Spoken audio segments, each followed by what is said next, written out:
அவர் நடிகரா இருந்தாரு, இப்போ வந்து மக்களுடைய முதல்வரா இருக்காரு. ஆக்சுவலா அப்ப நடிக்கிறத விட இப்பதான் பர்ஃபெக்டா நடிக்கிறாரு. ஆமா, பாத்தீங்கல்ல, ஆப்போசிட்ல உட்காந்து ரியாக்ட் பண்ணி அவர் நோட்ஸ் எடுக்கிறப்ப அவரோட பேச பாத்தீங்களா? குதிரை பேரம் அப்படின்னதுக்கு குதிரை வேகம்னார்ல.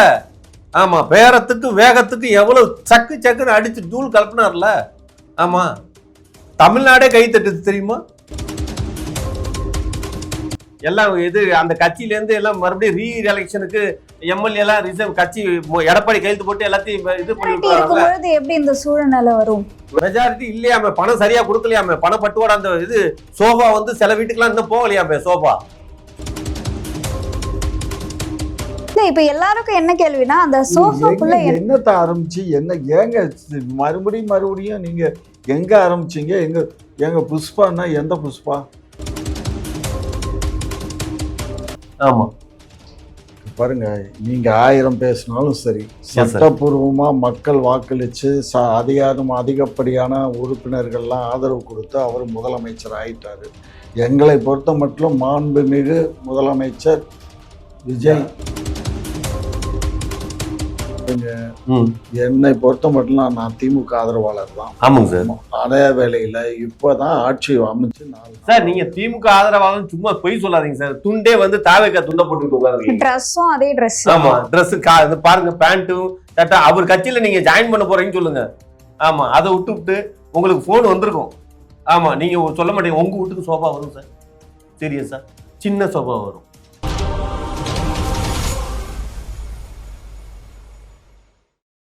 குக்கு செய்தி நேயர்களுக்கு வணக்கம். நான் உங்க தீபிகா. இன்றைய நிகழ்ச்சியின் சிறப்பு விருந்தினர்கள் முனைவர் காமாட்சி நாயுடு அவர்கள் மற்றும் இயக்குனர் அவர்கள் நந்தவனம் நந்தகுமார். இருவருக்கும் வணக்கம் சார். வணக்கம் சார். இன்னைக்கு ஒரு வித்தியாசம் தெரியுதே.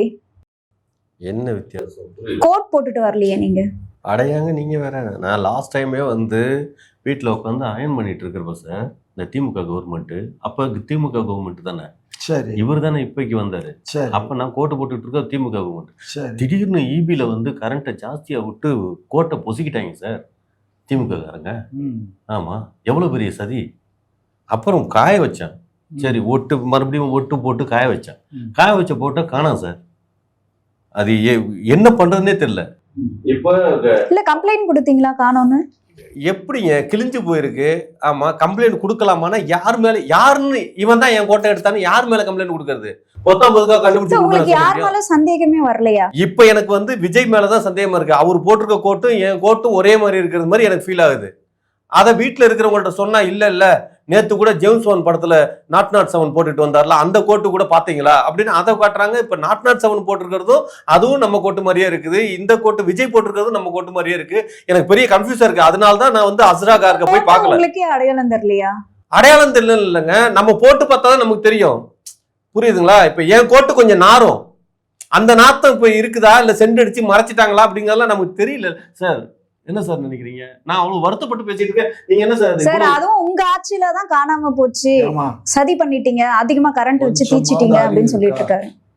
விஜய் வந்து இவர் கோட்டை போடுற அளவுக்கு விஜய் வந்து பிச்சைக்காரன் இல்லை. அவர் இந்நாட்டினுடைய மாண்புமிகு முதலமைச்சர். புரிஞ்சுக்கோங்க, ஒரு முதலமைச்சர் வந்து இவர் கோட்டை வந்து திருடி கொண்டுட்டு போயோ அல்லது திருடினதை வாங்கி போடுற அளவுக்கு அவருக்கு ஒன்றும் இல்லை. அவரு வச்சிருப்பாரு ஒரு 1500 2000 கோட்டு இருக்கும் அவருக்கு. சார் ப்ளீஸ் சார், நான் சொல்றத வந்து நீங்க வந்து தவறுதலா புரிஞ்சுக்கிறீங்க. அந்த கோட்டு என் கோட்டு மாதிரியே இருக்குது. அந்த கோட்டு தான் என் கோட்டுன்னு நான் சொல்லல. சரி, ஆமா, அதை வந்து உள்ளார போய் வாங்கி நான் போட்டு பார்த்தா தான் தெரியும். அப்ப போய் போங்க, சட்டமன்றம் நடக்கும்போது சட்டமன்றத்துல போய் கோட்டை கொடுங்கய்யா அப்படின்னு சொல்லி. விஜய் அவர்கள் தான் சொல்லியிருந்தாரு, யாருக்கு என்ன உதவி வேணும்னாலும் நீங்க வந்து டைரக்டா எங்களை கான்டாக்ட் பண்ற மாதிரியான விஷயங்கள்லாம் நாங்க ஏற்படுத்துவோம்னு சொல்லியிருந்தாரு. சும்மா அதுக்கு நீங்க ட்ரை பண்ணி பாத்துருக்கீங்களா? ட்ரை பண்ணுங்க. நாங்க என்ன இப்போ சினிமாவில் எத்தனை வருஷமா நான் இருந்திருக்கேன் தெரியுமா? கிட்டத்தட்ட ஒரு 20-25 வருஷம். ஆமா, இவரை போய் ஈஸியா பாத்திர முடியுமா? நடிகனா இருக்கிறப்ப இல்ல, அப்ப அவர் நடிகரா இருந்தாரு, இப்போ வந்து மக்களுடைய முதல்வரா இருக்காரு. ஆக்சுவலா அப்ப நடிக்கிறத விட இப்பதான் பர்ஃபெக்டா நடிக்கிறாரு. ஆமா, பாத்தீங்கல்ல, ஆப்போசிட்ல உட்காந்து ரியாக்ட் பண்ணி அவர் நோட்ஸ் எடுக்கிறப்ப அவரோட பேச பாத்தீங்களா? சீரியஸா எடுத்துக்கிட்டு இருக்காரு notes. அந்த சீரியஸ் இது வரைக்கும் எந்த படத்துலயாவது காட்டியிருக்காரு அந்த பேச ரியாக்ட் பண்ணிருக்கீங்க? அது வந்து ரீல், இது ரியாலிட்டி. அதான் அந்த ரியால் தான் பயங்கரமா இருக்குது. என்னங்க சார், நீங்க பாத்தீங்களா சார்? அவருடைய ஒர்க்குங்க அது. அவர் ஒரு முதலமைச்சர் என்ன பேசுறாங்கிறத குறிப்பெடுத்தா தானே அடுத்தாப்புல டக்கு டக்கு டக்குன்னு பாயிண்ட் அடிச்சு பேசுறாரு பாருங்க சார். மறந்து போயிட்டாங்களா எல்லாரும்? ஆமா ஆமா, உண்மைதான்.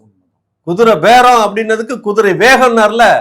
ஆமா, பேரத்துக்கு வேகத்துக்கு எவ்வளவு சக்கு சக்குன்னு அடிச்சு தூள் கலப்பினார்ல. ஆமா, தமிழ்நாடே கை தட்டுது தெரியுமா? ஆமா, தமிழ்நாடே கை தட்டுச்சுன்னா அவர் நம்பி ஓட்டு போட்ட மக்கள் தான், மக்களில் ஒருவர் தானே அங்க எல்லாரும் உட்காந்துருக்காங்க. அவங்க எல்லாம் டெஸ்க தட்டினாங்கல்ல. ஆமா, பாத்தீங்களா சார்? சாதாரண விஷயமா அதெல்லாம்? சார், இப்போ இன்னொரு விஷயம் என்ன அப்படின்னு பாத்தீங்கன்னா, நம்மளோட தமிழக மக்கள் எல்லாருமே வந்து எப்போ 2500 ரூபாய் கிடைக்கும் அப்படின்னு ரொம்பவே ஆவலா எதிர்பார்த்துட்டு இருக்காங்க. அந்த 2500 ரூபாய் எப்போ கிடைக்கும்னு நீங்க அவங்களுக்கு கொஞ்சம் சொல்லுங்களேன் சார். என்ன சார் இது வந்து உடனே கேட்க, அதாவது இப்ப மோடி வந்து டிமான்ஸ்ட்ரேஷன் பண்ணார், அடுத்தாப்புல 2000 நோட் அடிச்சார், உண்டா இல்லைங்களா? இப்ப அந்த அடிச்ச நோட்டையும் மறுபடியும் வாங்கிக்கிட்டாங்க. இப்ப வாங்கிக்கிட்டாங்க அப்படின்னா இப்ப 2500 நோட்டு இருக்கா? இப்ப இவரால் 2500 நோட்டு இப்ப உடனே கொடுக்க முடியுமா?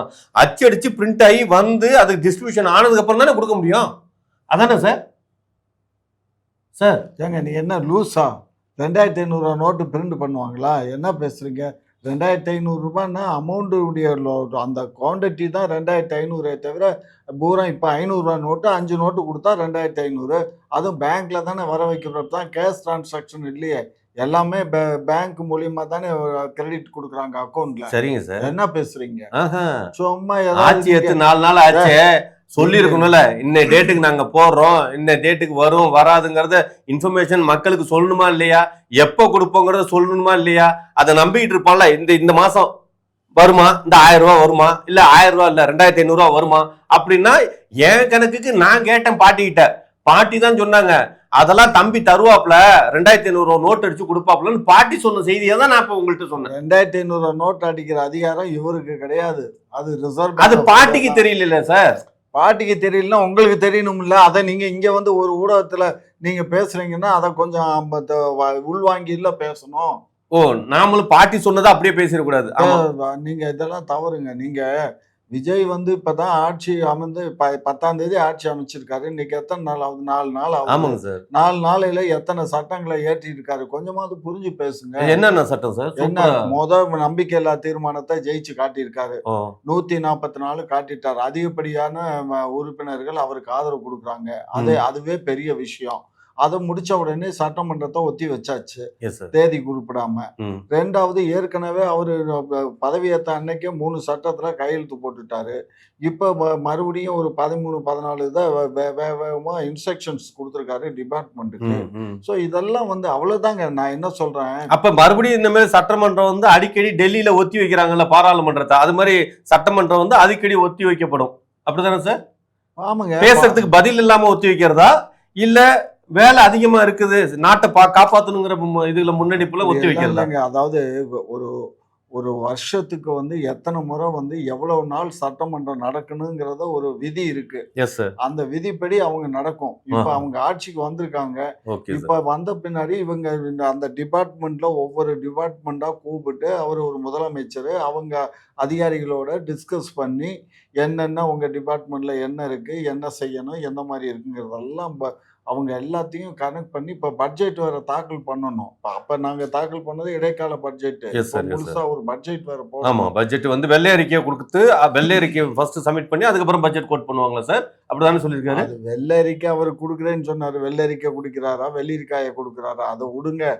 இப்ப அந்த பட்ஜெட்டுக்குரிய அந்த அதிகாரிகளோட கலந்து பேசி, ஏன்னா அவங்களுக்கு வந்து என்ன இருக்குங்கிறத தெரியணும்ல.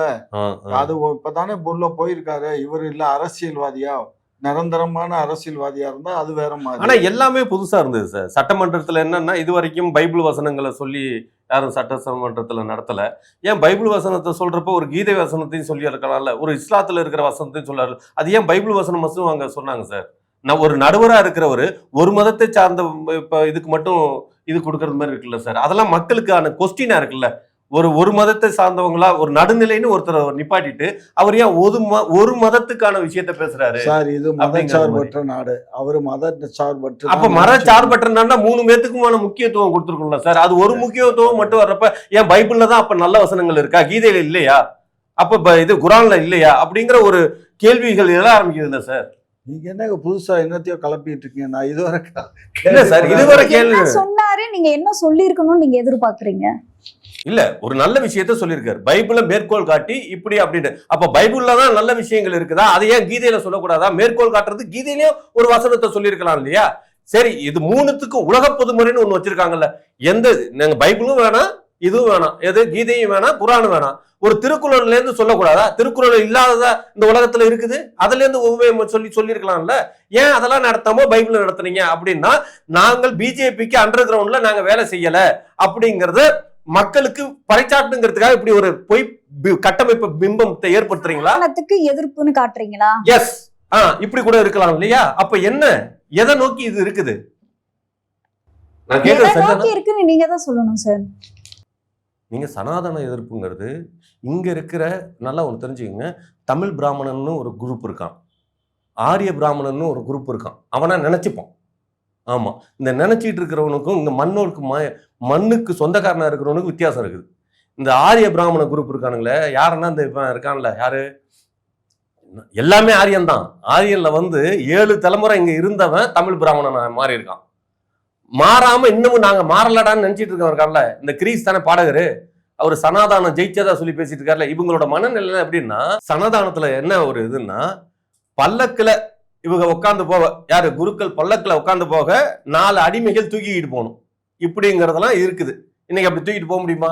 ஆனா இன்னைக்கு அப்படிங்க அதை தூக்கிட்டு போனாங்கன்னு சொல்லி தான் எனக்கு திராவிட முன்னேற்ற கழகத்துல அதை கண்டிச்சதுக்கு அது பெரிய பிரச்சனை உண்டு பண்ணி மறுபடியும் அதை சரி அதை தூக்கிட்டு போய் தொலைங்கடான்னு சொல்லியாச்சு இல்ல, பாத்தீங்கல்ல? அப்ப இது இருக்குது சரியா தப்பா? எது சார், நானும் அதே பிராமண சமுதாயம் தான். நான் என்ன சொல்றேன்னா, 4 பேர் நம்மளை தூக்கிட்டு போகணும், அது தப்பு சார். 4 பேர் நம்மளை தூக்கிட்டு போகணும் சார், அது சுடுகாட்டுக்கு. கரெக்ட். ஆமா, அதான் நான் எப்ப செத்து போனனோ அன்னைக்கு பாடையில வச்சு தூக்கிட்டு போடாங்கிறதான் தமிழ் பிராமணோட கொள்கை கோட்பாடு. ஆனா இந்த பிராமணோட கோட்பாடு அப்படி கிடையாது. பல்லக்குல இப்பயும் தூக்குங்கடாமாங்க, அது சாமி கீமி எல்லாத்தையும் வச்சு தூக்குங்கடாமாங்க. அதனால இதெல்லாம் வேணாங்கிறது தான் உலக பொதுமுறைக்குன்னு ஒண்ணு வச்சுக்கிட்டு அரசாங்கத்துல உலக பொதுமுறையான ஒரு விஷயத்தை நடத்துறதுக்கு திருக்குறளை பேச வேண்டியதானே. இப்ப கீதையை மட்டும் பேசிட்டு விட்டா நீங்க விட்டுருவீங்களா? இந்நேரம் வாட்டிக்கல்ல இருந்து லெட்டர் போட்டுக்க மாட்டாங்க மோடிக்கு. மோடி இங்க உள்ளார நடத்தி எல்லாம் என்ன பண்ணிருப்பாரு? என்னங்க நீங்க சார், இது போற போக்க பார்த்தா ரொம்ப நாள் தாங்காது உங்களுக்கு சார். சரி, அப்படிலாம் சொல்லாதீங்க. ஆரம்பத்து ஏங்க 144 மெஜாரிட்டி இருக்கும்போது ரொம்ப நாள் தாங்க சார். 144 எல்லாருமே ரிசைன் பண்ண வேண்டிய சூழ்நிலை வருமாம. எல்லாம் இது அந்த கட்சியில இருந்து எல்லாம் மறுபடியும் ரீ எலெக்ஷனுக்கு எம்எல்ஏ எல்லாம் ரிசர்வ் கட்சி எடப்பாடி கையெழுத்து போட்டு எல்லாத்தையும் இது பண்ணிருக்காங்க. எப்படி இந்த சூழ்நிலை வரும்? மெஜாரிட்டி இல்லையாம, பணம் சரியா கொடுக்கலையாம, பணப்பட்டுவாட அந்த இது சோபா சில வீட்டுக்கெல்லாம் இன்னும் போகலையாம. சோபா கலாச்சாரம் அப்படின்னு நான் என்ன நினைச்சிட்டேன்னா, சோபா அப்படின்னு நம்ம மேதகு ஜோசப் விஜய் இருக்காருல்ல முதலமைச்சரோட அம்மா சோபா தானே. சரி, அவங்க அம்மாவை பத்தி ஏதோ பேசிட்டு இருக்காங்க உங்களுக்கு அப்படின்னு நான் அப்படிதாங்க நினைச்சேன் சோபான்னு. அப்புறமேல் தான் தெரியுது சோபாக்குள்ளார பணத்தை வச்சு கொண்டு போயிருக்காங்க அப்படின்னு. அதெல்லாம் திடீர்னு அந்த அம்மாவை பத்தி எதுக்கு பேசுறீங்க சார்? சோபான்னு சொன்ன சார், ஒரு முதலமைச்சர் யார் சார்? அவங்க அம்மா யார் சார்? சோபா தானே சார். ஆனா அந்த சோபாவை விட்டுட்டு இந்த சோபா பேசிட்டு இருக்காங்க சார். புஷ்பான்னு, அந்த புஷ்பா யாருன்னு கேட்டா புஷ்பா புருஷனே தெரியாதுங்கிறாங்க சார். புஷ்பா புருஷன் சூரியன் சார் கடைசியில. ஆனா சூரியன் வித்துட்டா பண்ணிட்டாராம், புஷ்பா புருஷனை வேணான்ட்டாராம், இருக்கிறதுக்கு தகுதி இல்லாம இருக்காராம். இப்ப எல்லாருக்கும் என்ன கேள்வினா, அந்த சோஃபாக்குள்ள என்னத்த ஆரம்பிச்சு ஏங்க மறுபடியும் நீங்க எங்க ஆரம்பிச்சீங்க? எங்க புஷ்பான்னா எந்த புஷ்பா சார்? புஷ்பான்னா இப்ப உதயநிதி ஸ்டாலின் அந்த சட்டசபையில புஷ்பா படம் அப்படின்னு சொல்லிட்டாரு சார். சினிமாவை தானே சொன்னாரு, புஷ்பா திரைப்படம். அதுல அதான் சார், அதே திரைப்படத்துல தான் நானும் புஷ்பாவை பார்த்திருக்கேன். அது சூரி பொண்டாட்டி இல்ல, சூரிய கல்யாணம் பண்றது. ஓ, அது வேற படமா? உதயநிதி அவர்களுடைய படம் நினைக்கிறேன். இல்ல வேற ஏதோ ஒரு படம் அது. ஓ, ஓகே, ஏதோ. ஆனா நம்ம புஷ்பா குழப்பம் பெரிய குழப்பமா இருக்கு சார். புஷ்பா குழப்பம், சோபா குழப்பம், எல்லாமே குழப்பமா இருக்கு சார். நான் ஒரு தமிழ்நாட்டுல ஒரு தனி பிரதையா ஒரு ஓட்டு போட்டங்கிற உரிமைக்காக கேட்க வேண்டியதுதான் இருக்கு சார். ஓட்டு போட்டீங்களா? போட்டேன் சார். எங்க காட்டுங்க, இந்த பாருங்க, எனக்கெல்லாம் அடையாளம் இருக்கு சார்.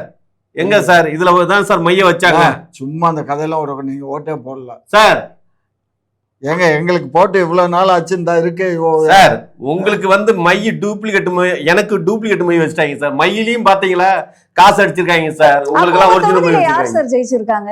உங்க தொகுதியில யார் ஜெயிச்சிருக்கா? எங்க தொகுதியிலயா? தாவேகா தான். ஆமா, அதெல்லாம் வேற லெவல்ல ஜெயிச்சாங்க. நீங்க வேற. ஆமா, எங்கிட்ட எல்லாம் மட்டும் சுத்தி சுத்தி யாரை பார்த்தாலும் தாவேகா தான் ஜெயிச்சிருக்காங்க.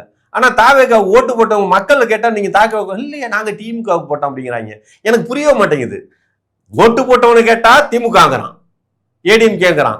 ஆனா ஜெயிச்சவனை பார்த்தா தாவேகாவா இருக்குது. இந்த இவிஎம் மிஷின்ல ஏதாவது குளறுபடியா அப்படிங்கிறத எல்லாமே கன்ஃபியூஷனா இருக்கு சார். ஆமா, ஒன்றும் புரிய மாட்டேங்குது சார். இவிஎம் மிஷின்ல வந்து டூப்ளிகேட்லாம் வரும் அப்படிலாம் சொல்லி பேசிட்டு இருக்காங்களா சார்? நம்ம வீடியோ பாக்குறோம் சார். யார் பேசிட்டு இருக்காங்க சார்? யார் பேசிட்டு இருக்காங்க இவிஎம் மிஷின்ல பிரச்சனைன்னு? நீங்க வீடியோல போய் பார்க்கலையா? வீடியோலாம் போய் பாருங்க. யூடியூப்ல நிறைய வீடியோ அந்த டப்பாவை பக்கத்துல வச்சுட்டு ஓட்டு போடுற மூவ்மெண்ட்லாம் தப்பு தப்பா நடக்குது. ஆமா, இது வந்து எங்க போய் சார் நான் என்ன சொல்றேன், இந்த இவிஎம் மிஷின் ஓட்டு போடுற மிஷினை முத உலகத்துக்கு அறிமுகப்படுத்தின எவன் சார்? அமெரிக்காக்காரன். அவன் தான் கண்டுபிடிச்சான்.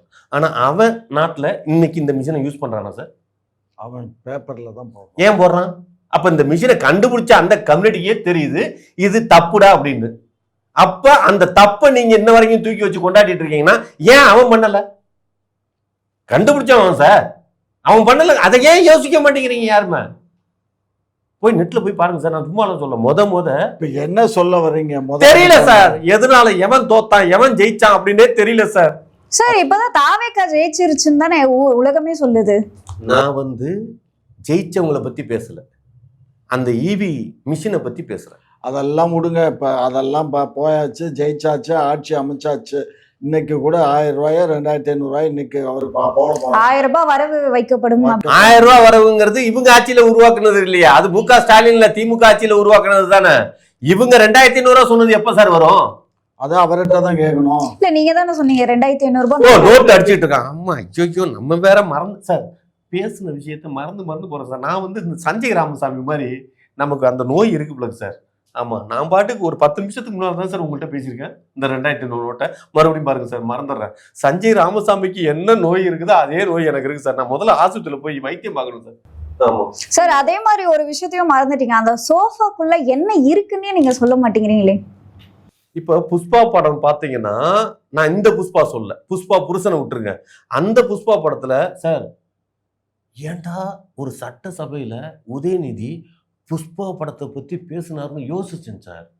கடைசியில பார்த்தா அந்த புஷ்பா படம் ரீரிலீஸ் பண்ண போறாங்களாம், ரெஜின் மூவிஸா. அந்த ரீரிலீஸ்க்கு ஒரு ஓப்பனிங் கிடைக்கணுங்கிறதுக்காக, ஒரு கலெக்ஷன் வரணுங்கிறதுக்காக அந்த பேரை சொல்லியிருக்காரு சார். ஏங்க, அதுதான் அதிகபட்சம் தமிழ்நாட்டுல ஓடின படங்கள்லயே அதான் அதிக வசூல் பண்ண படம். மறுபடியும் ஒரு வசூல். ஆமா, மறுபடியும் சார் மக்களுக்கு எல்லாத்தையும் கொடுத்து ஏழை ஆயிட்டாங்க சார்.